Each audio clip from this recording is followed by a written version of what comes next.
Bonjour à tous et bienvenue dans cette nouvelle vidéo de l'atelier. La majorité des outils qu'on utilise en menuiserie et en ébénisterie, eh bien ils ont un tranchant. La majorité, pas tous. Et à force de les utiliser, eh bien ils deviennent tout simplement de moins en moins coupants. Et à l'époque de l'obsolescence programmée, eh bien qu'est-ce qu'on va faire de tous ces outils désaffûtés? Est-ce qu'on va les jeter, les mettre à la poubelle tout simplement parce qu'ils sont plus utilisables? Bah non, on va les affûter. Enfin, en tout cas quand c'est possible, hein, parce que...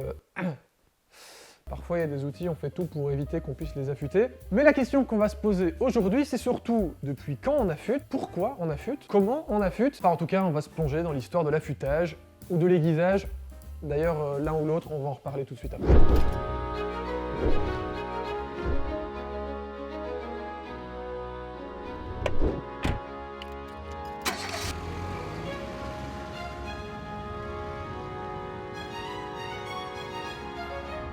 En effet, affûtage, aiguisage, polissage, c'est très compliqué de vous donner une définition très précise de ces différents mots et de vous dire exactement la différence entre l'un et l'autre, tout simplement parce que même les spécialistes ne sont pas d'accord. Pour certains, eh bien c'est tout simplement des synonymes, ça veut dire exactement la même chose, et pour d'autres, eh bien ça va dépendre de l'outil que vous allez affûter ou aiguiser, ou du métier que vous faites. L'aiguisage serait plutôt pour les couteaux, et l'affûtage plutôt pour des outils. Mais bon, je vous avoue que comme il n'y a pas encore de consensus, moi ici dans cette vidéo, je vais utiliser l'un et l'autre de la même manière, un peu comme des synonymes.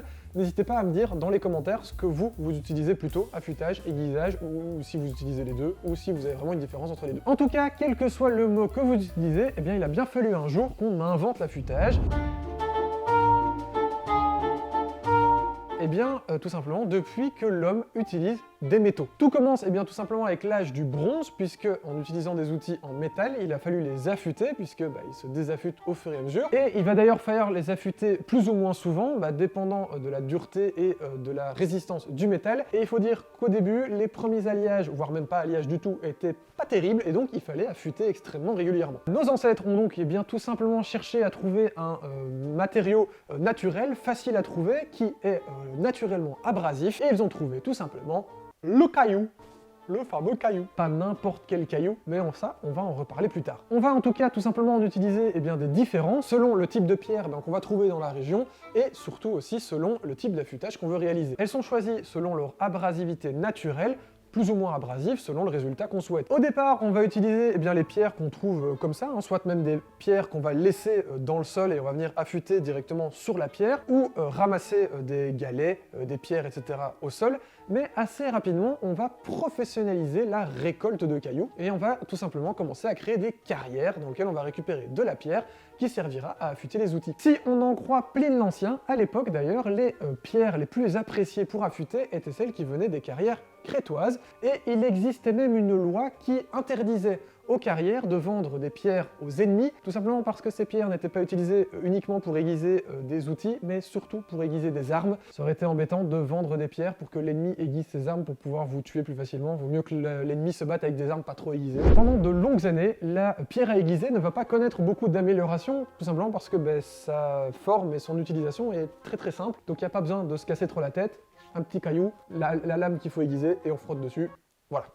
Rien de plus, donc pas d'énorme évolution de fou. Mais on va en tout cas passer quand même de la simple pierre, comme je vous le disais, trouvée directement sur le sol et qu'on va laisser au sol, tout simplement. On a pas mal d'ailleurs de recherches archéologiques sur des pierres qui servaient à l'aiguisage des outils. On va en tout cas passer de ça à des pierres qui vont être taillées pour avoir une forme pratique pour le transport, par exemple, pour pouvoir transporter votre pierre aiguisée dans votre poche ou dans un sac spécial. Et puis on va arriver carrément à la meule qui va simplifier l'aiguisage, puisqu'au lieu de devoir frotter notre outil sur la pierre, c'est la pierre qui va tourner et on va simplement poser notre outil dessus pour l'aiguiser. D'ailleurs, en parlant des fameuses meules à aiguiser, comment parler de l'aiguisage sans parler de ceux qui le font, les fameux aiguiseurs, puisque le métier d'aiguiseur a lui aussi évidemment évolué avec le temps.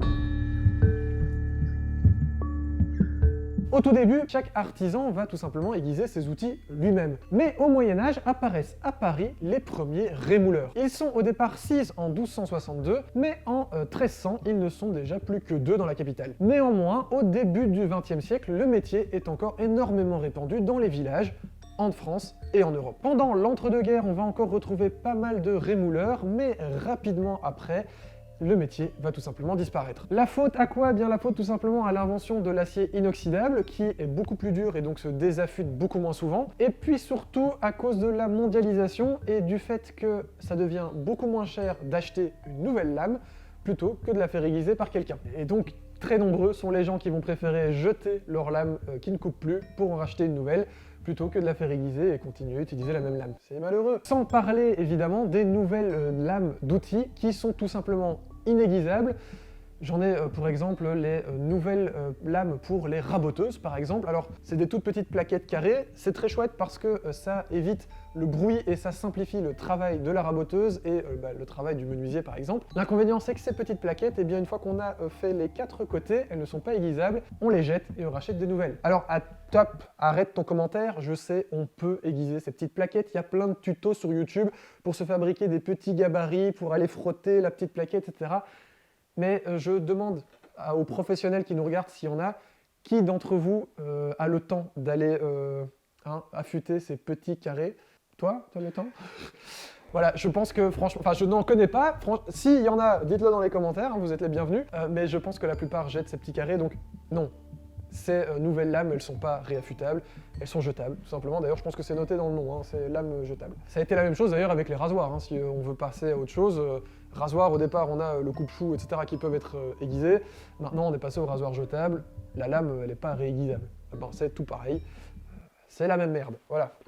Après, ils vont me dire, oui, mais on vous a fait un manche en bambou. Bah super, mais si on le jette, qu'il soit en bambou ou en plastique, c'est les lames le problème. D'ailleurs, faites comme moi, ne vous rasez plus. Moi, c'est avant tout pour l'écologie. Et la flemme.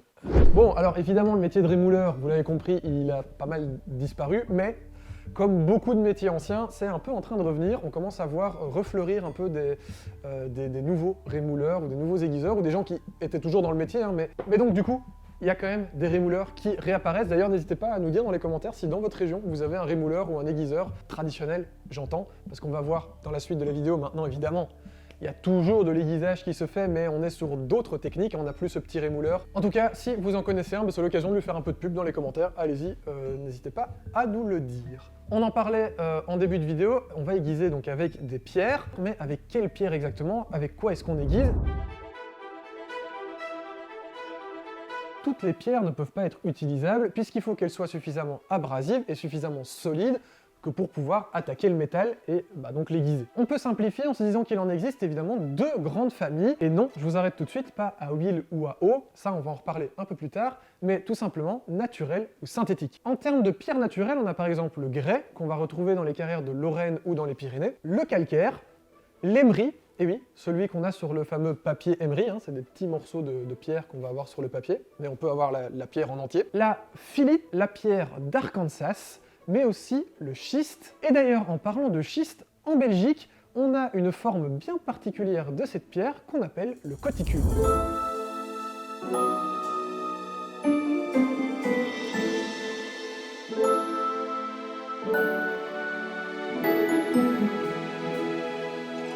Et donc voilà, on se trouve ici à Vielsalm, plus précisément au musée du Coticule. D'ailleurs là où le Coticule, je sais pas si on dit le ou là, d'ailleurs on vient de nous dire dans le musée qu'ils savaient pas non plus parce que c'est pas encore complètement sûr, ils ont pas encore fait toutes les recherches étymologiques sur le mot. Donc dites-nous dans les commentaires si vous dites plutôt le ou là. Mais en tout cas, on va rentrer dans le musée pour aller découvrir cette pierre exceptionnelle qu'on ne trouve tout simplement que dans cette région de Vielsalm.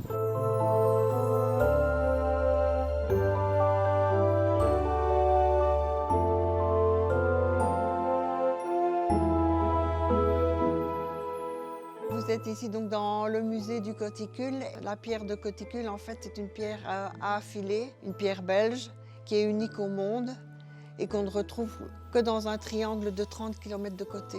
Donc c'est une pierre qui est extrêmement régionale. Entre la baraque de Frétur, Vielsalm et Bihin et Salm-Château. Donc la pierre de Coticule, on l'utilise depuis le XVIIe siècle. Donc on a retrouvé là des textes en ancien français qui nous disent qu'on a retrouvé des morceaux de fer et de pierre proches des fondements du château, ici à Salm-Château. Donc on sait qu'au XVIIe siècle, on utilisait déjà la pierre. Mais la pierre, son âge, c'est plus ou moins 480 millions d'années. On extrait d'abord le schiste bleu pour les moellons de construction. Et quand on tombe sur une veine intéressante, on l'exploite. Parce que pour avoir 1 kilo de coticule, on doit retirer entre 1 et 2 tonnes de roche. Maintenant, il reste une carrière à ciel ouvert qui appartient à Monsieur Célis. Et donc, on extrait le coticule maintenant avec des machines, des bulles. Mais on tombe sur les veines de coticule, oui, qui sont de quelques centimètres. La pierre de coticule, ce qui est particulier, c'est qu'elle contient des grenats de spessartine. Et ce sont des grenats qui sont durs, qui sont très durs et qui lui confèrent cette propriété de d'aiguisage. Parce qu'on trouve du coticule un peu partout dans le monde, mais il n'y a pas ces grenats qui lui sont propres. Et en fait, ici, justement, vous êtes dans l'atelier, c'était le plus grand de la région. Et c'est ici que la pierre arrivait brute. Et elle passait par toute une série de machines et elle ressortait pour être vendue, façonnée. Donc elle va être découpée à longueur, à épaisseur et polie. Le musée a un peu plus de 40 ans. On vient de fêter il y a 2 ans le 40e anniversaire. Et donc le musée, il sert ici.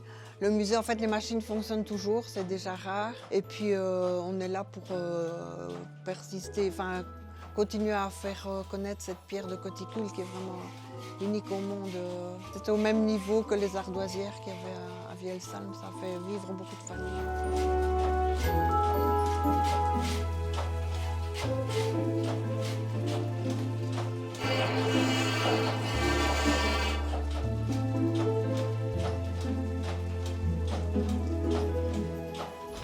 Voilà donc pour les pierres naturelles, mais je vous le disais tout à l'heure, il y a évidemment aussi des pierres synthétiques, puisque avec l'innovation, on a eu envie de pousser un peu plus loin la technique de l'aiguisage et d'essayer de trouver des choses encore plus optimisées qu'une pierre. Et donc, en général, cette pierre, c'est une pierre, ou un support en tout cas, qui va être recouvert d'un matériau composite qui aura la qualité abrasive qu'on recherche. Elles sont en général recouvertes de corindon, alors c'est un matériau extrêmement dur, puisque c'est ça qu'on cherche, qui va vraiment pouvoir attaquer le métal. Mais on en a aussi qui sont recouvertes de poudre de diamant, alors ça claque comme ça, mais bon, on est sur du diamant synthétique évidemment. Mais vous le savez, le diamant c'est très très dur, et donc, ça fait un très bon abrasif. D'autant plus que, on le disait, le métal pour les outils devient lui aussi de plus en plus dur, pour être de plus en plus résistant et de plus en plus durable dans le temps. Plus on a un métal dur pour l'outil, plus il va falloir une pierre agressive et abrasive pour pouvoir l'aiguiser. D'ailleurs, on en avait rapidement parlé dans l'épisode sur les outils japonais, puisque eux ont un acier qui est bien dur. Je vous renvoie à la vidéo. En tout cas, quelle que soit la pierre choisie, une question qui revient souvent, et on en a vite fait parler tout à l'heure, c'est pierre à huile ou pierre à eau. Il faut savoir qu'en réalité, il n'existe pas de pierre à huile ou de pierre à eau. Et ouais, c'est un mythe, c'est une légende. En réalité, on n'aiguise rien, ça n'existe pas. Non, c'est faux. En fait, tout simplement, toutes les pierres peuvent être utilisées avec l'un ou l'autre. Ce qui va définir que c'est une pierre à huile ou une pierre à eau, c'est tout simplement que vous utilisiez de l'huile ou de l'eau. L'inconvénient en utilisant de l'huile, c'est que vous ne pourrez plus utiliser de l'eau. Ce sera huile pour toujours. Alors que si vous utilisez de l'eau, vous pourrez après utiliser de l'huile, mais une fois que vous avez utilisé de l'huile, vous ne pourrez plus utiliser d'eau. Et en plus, il faut savoir qu'en fait, on n'utilise pas vraiment de l'huile sur les pierres à huile, il faut surtout utiliser du pétrole pour ne pas boucher les pores de la pierre et pouvoir l'utiliser. Donc, je vous laisse imaginer, pour ceux qui le font peut-être, l'odeur, les taches que ça peut créer, le désastre écologique aussi, de foutre du pétrole sur sa pierre, même si c'est naturel, le pétrole, on est d'accord que c'est pas ouf, aller verser ça dans son évier après, c'est pas fou. Alors que l'eau, ça sent rien. Ça se trouve partout, parce que vous ouvrez le robinet, vous avez de l'eau. C'est quand même... Ouais, c'est fou, sauf si vous avez du pétrole en ouvrant le robinet, mais c'est que vous habitez au Qatar potentiellement. En tout cas, moi je suis plutôt partisan de la pierre à eau. Dites-nous dans les commentaires d'ailleurs si vous êtes team huile ou team eau, ou team les deux. Faites peut-être un mélange, ou vous faites peut-être autre chose, vous mettez de l'huile d'olive.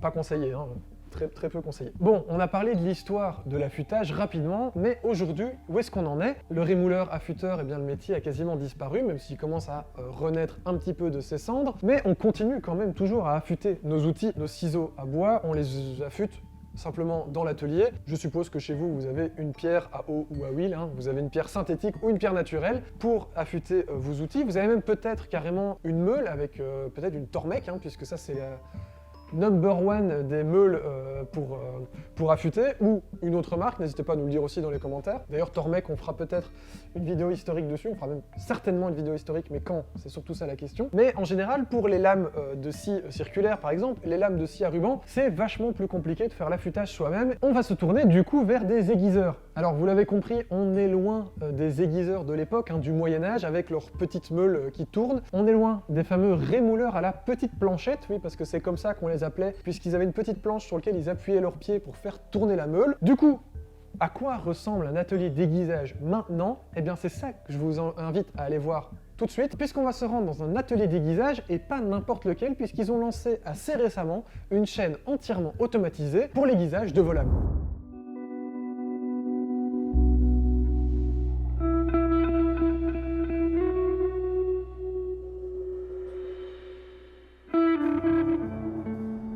Jean Machine, c'est une entreprise qui a vu le jour il y a maintenant 40 ans. Chez Jean Machine, on vend des machines pour le travail du bois, mais aussi de l'outillage. On a une équipe technique qui fait tout ce qui est installation, réparation, entretien des machines. Et nous avons également un service d'affûtage. Donc on a notre propre service d'affûtage automatisé. Tout est fait pour que le client n'ait pratiquement rien à faire, si ce n'est passer un coup de fil pour nous donner les détails de ce qu'il souhaite faire. On s'occupe de tout, donc on a également une personne qui est responsable d'aller chercher directement les lames et de les rapporter une fois que tout le processus est terminé. C'est vraiment mis en place pour que le client n'ait pratiquement rien à faire et que notre équipe derrière assure l'entièreté de l'affûtage.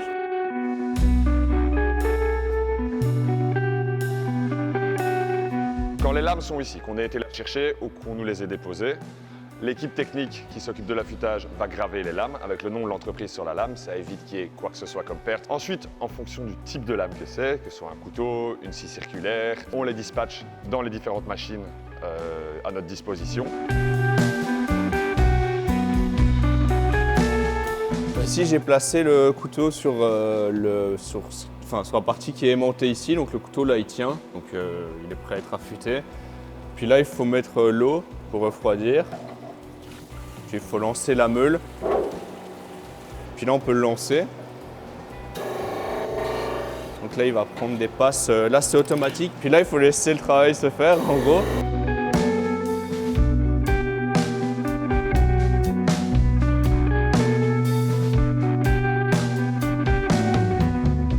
Celui-ci était vraiment fort abîmé, ouais. Comme on peut voir ici, carrément cassé. Et puis ça, c'est le rendu final, donc qui est des deux côtés complètement, plus aucun coup, quoi. Et là, il faut faire ça, je le prends. Puis ici, il va y avoir une étape qui va être le démorphilage. Hop, on va mettre un peu d'huile. Pour casser les bavures, bon ici on n'en voit pas encore beaucoup parce que on l'a pas fini le faire en gros. Oui, mais ici on peut voir, il y aura des bavures qui se feront. Et puis du coup on va les enlever comme ceci. Donc tu as quand même toujours une petite étape à la main oui, c'est ça, à la fin, toujours. Obligé, sinon vraiment ça coupe pas du tout. Et puis comme ceci pour vraiment l'enlever quoi en gros.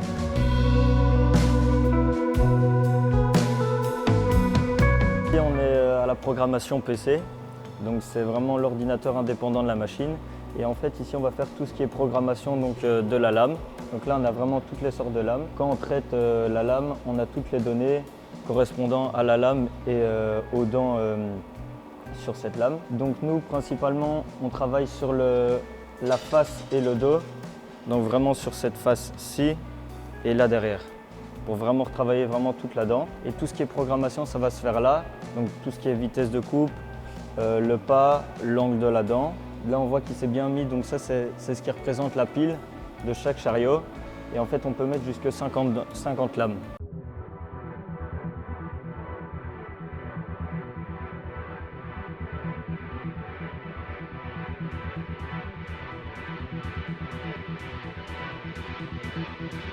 Et ici on voit que la machine a repris le programme que j'avais mis dans le PC et elle va vraiment venir palper la lame toute seule et faire son programme automatiquement.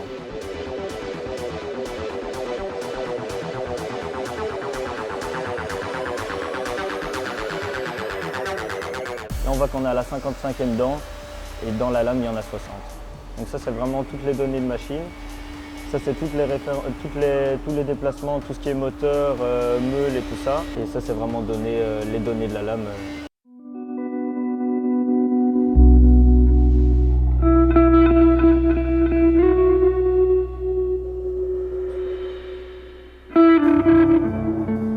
Je suis pas expert technique. Le futur de l'affûtage, je ne sais pas ce que nous réserve l'avenir. Je ne vais pas vous parler d'un affûtage dans le métaverse, mais je pense qu'il y a des techniques d'affûtage qui peuvent encore s'améliorer pour avoir une meilleure coupe au final, enlever moins de matière. Parce qu'un affûtage, c'est jamais que enlever de la matière. Donc peut-être qu'on pourrait développer des technologies, j'espère, à l'avenir, qui enlèvent moins de matière pour un résultat tout aussi optimal dans la qualité de coupe. Voilà donc à quoi ressemble l'aiguisage rémoulage aujourd'hui, même si on a toujours quand même des petits aiguiseurs, parce que vous n'allez pas aller chez Jean Machine pour votre couteau à pain ou pour votre couteau à viande, hein, ça je vous laisse trouver un aiguiseur un peu plus proche de chez vous potentiellement. En tout cas, vous l'avez remarqué, du galet de rivière au robot automatisé, l'aiguisage malgré tout a quand même pas mal évolué, même si c'est un truc assez simple. Et donc du coup, la question c'est vous, comment est-ce que vous aiguisez vos outils? Déjà, est-ce que vous les aiguisez? Est-ce que vous les aiguisez assez souvent ou pas? Parce que souvent on a la flemme de se lancer dans l'aiguisage. Hein. Est-ce que vous entretenez bien vos outils? Avec quelle pierre vous aiguisez vos outils? Ça c'est aussi hyper intéressant, dites-le nous dans les commentaires. Pensez aussi à aller nous suivre sur Facebook, Instagram, à laisser un pouce sur la vidéo et vous abonner évidemment à la chaîne. Et si vous aimez l'aiguisage et les outils qui coupent, je vous invite à aller voir la vidéo sur l'histoire de la scie qui se trouve juste là. Et tchuss les ateliers.